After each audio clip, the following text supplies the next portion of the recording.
ये छात्रों, holding tools की कक्षा में आप सभी को स्वागत है। वर्कशॉप से रिलेटेड ये है और वर्कशॉप में जो होल्डिंग टूल्स होते हैं, जो होल्डिंग टूल्स डिवाइस जिसके द्वारा हम लोग टूल्स के माध्यम से कोई भी ऑब्जेक्ट को होल्ड करते हैं। कैसे होल्ड क्या होता है, होल्डिंग क्या होता है?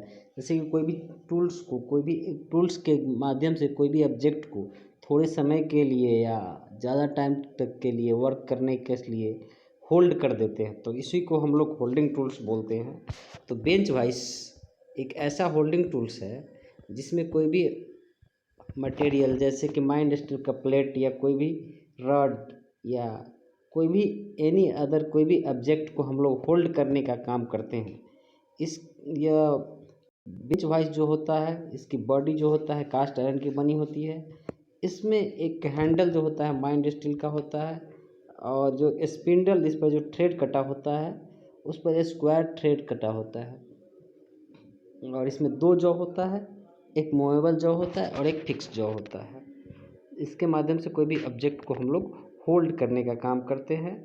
और इसकी जो बेंच पर जो फिट करते हैं तो उस समय इसकी जो लेंथ होनी चाहिए, जो वर्कर या कारीगर होता है उसके केहूनी के बराबर होना चाहिए। उसकी लेंथ उसके केहूनी तक होना चाहिए बेंच वाइस की लंबाई। वैसे तो 106 सेंटीमीटर होना चाहिए सामान्य तौर पे। और नेक्स्ट टूल्स के बारे में पढ़ेंगे। इसके बाद नेक्स्ट टूल्स है drill machine vice. Drill machine पर ड्रिलिंग करते समय इस ड्रिल मशीन का वाइस का प्रयोग किया जाता है। इसमें कोई भी ऑब्जेक्ट को बांधकर हम लोग ड्रिल मशीन पर ड्रिलिंग करने का काम करते हैं। इसे ड्रिल मशीन वाइस के नाम से जाना जाता है।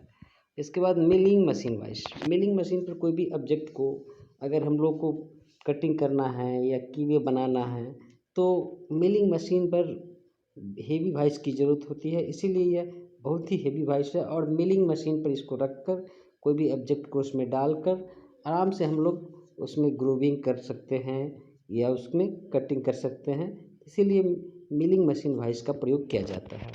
इसका हैंडल एक लगा हुआ है, इसके हैंडल के माध्यम से हम लोग इसके जॉ को क्लोज और ओपन करते हैं मिलिंग मशीन वाइस। इसके बाद आ जाता है टूल मेकर वाइस।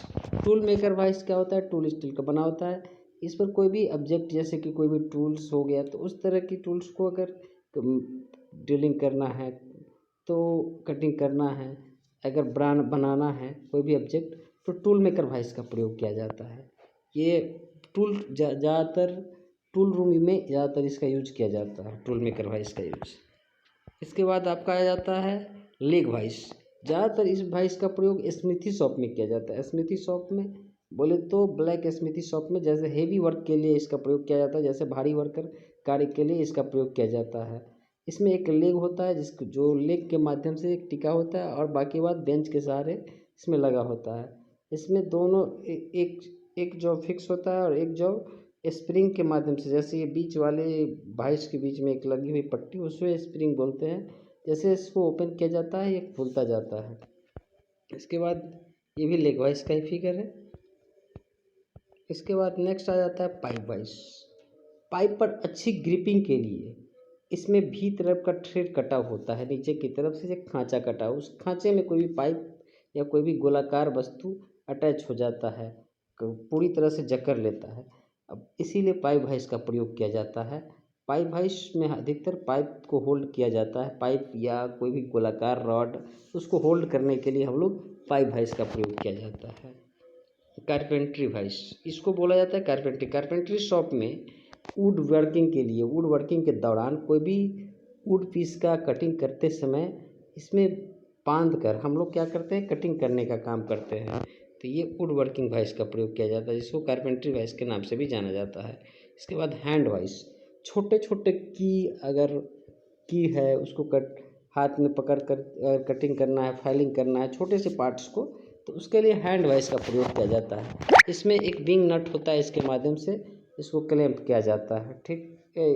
विंग नट के माध्यम से इसको टाइट किया जाता है और इसके बीच में एक स्प्रिंग लगा होता है जो एक दूसरे के समानांतर होता है, ठीक है। Hand vice. इसके बाद आ जाता है सी क्लैंप। वेल्डिंग के दौरान कोई भी पार्ट को होल्ड करना हो या कोई भी पार्ट को एक दूसरे के साथ अटैच करना हो तो ऐसे कंडीशन में होल्ड करने के लिए हम लोग सी क्लैंप का प्रयोग किया जाता है, इसे बोला जाता है सी क्लैंप। इसके बाद यू क्लैंप विथ भी ब्लॉक।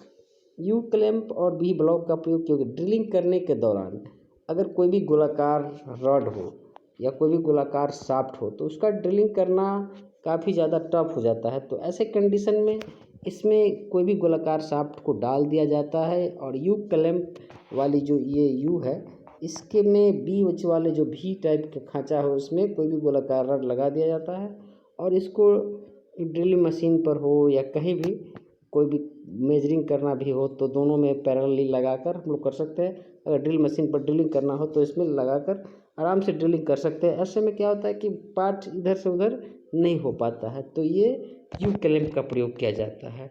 इसके बाद पिन वाइस, घड़ी शॉप में अधिकतर इसका प्रयोग किया जाता है। छोटे छोटे पार्ट्स को पकड़ना हो या छोटी सी ड्रिलिंग करना हो एकदम बारीक सा, तो ऐसे कंडीशन में हम लोग पिन वाइस का प्रयोग करते हैं। इसमें 0.3 से लेकर 3.4 mm तक का ट्विस्ट ड्रिल बिट लग सकता है और इतना 0.3 से लेकर 3.4 mm तक का हम लोग पार्ट्स को इसमें पकड़ सकते हैं। पिन वाइस ये हो गया total pin vice. Pin vice घड़ी शॉप में अधिकतर इसका प्रयोग किया जाता है, छोटे से पार्ट को होल्ड करने के लिए प्रयोग किया जाता है। ये हो गई होल्डिंग टूल से संबंधी टोटल। और इस सारे चीज़ को अगर आप पढ़ लेते हैं तो ये सारा टूल्स आपको समझ में आ जाएगा किस टूल से क्या यूज होता है। मेरा मकसद है इस सारे वीडियो डालने का कि आपको सारे टूल्स का नॉलेज होना जानना चाहिए कि कौन सा टूल्स का हम लोग किस लिए यूज करते हैं।